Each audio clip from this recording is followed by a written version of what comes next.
Рано утрово во 5 часот одржавме брифинг со пилотите на хеликоптерите. Наброгу потоа хеликоптерите полетаа кон неколку различни пожари на територијата на државата. 4 хеликоптери полетаа кон планината Серта и во областа на општина Радовиш, кај селото Колајево. Таму упативме 2 големи армиски хеликоптери, 1 полициски хеликоптер, како и 1 црногорски хеликоптер.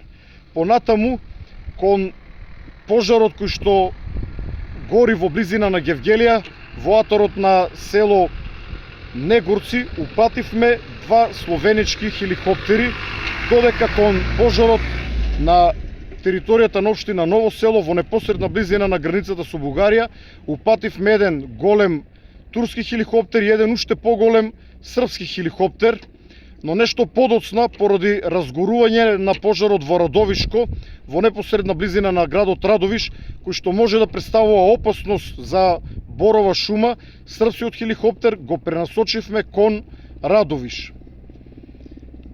Предмалку на аеродромот слета и 2 авиони од Романија, слета 1 противпожарен голем авион Спартан, кој што носи, односно фрла водни бомби од 5 тона, а како негова логистика слета и 1 Херкул.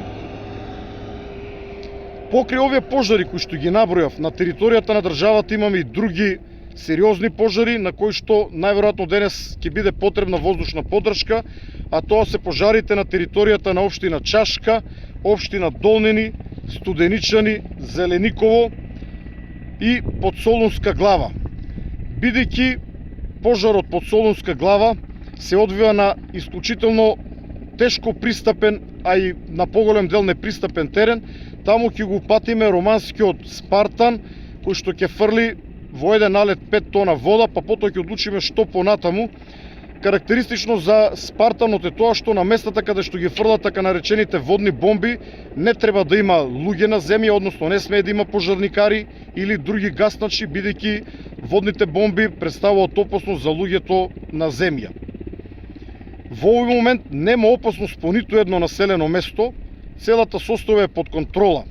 Пожарите горат и најверојатно ќе горат, но даваме се од себе, покрај сите наши ресурси, 3 ТР трактори на дирекцијата за заштита и спасување, 2 армиски хеликоптери, 1 полициски хеликоптер, на кој што најверојатно денес ќе му се придружи и 2 полициски хеликоптер.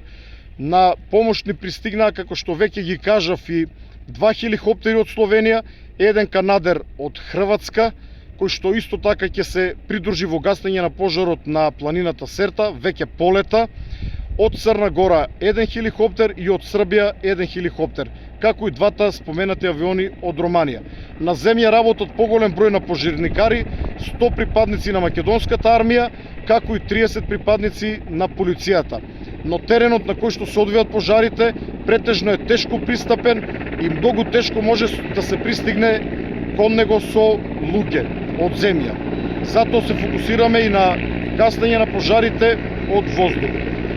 Голема благодарност до сите пријателски држави кои што со своите летала помагаат да се справиме со огнената стихија која што ја зафати државата последната недела. За сите нови информации ќе бидете информирани благовремено.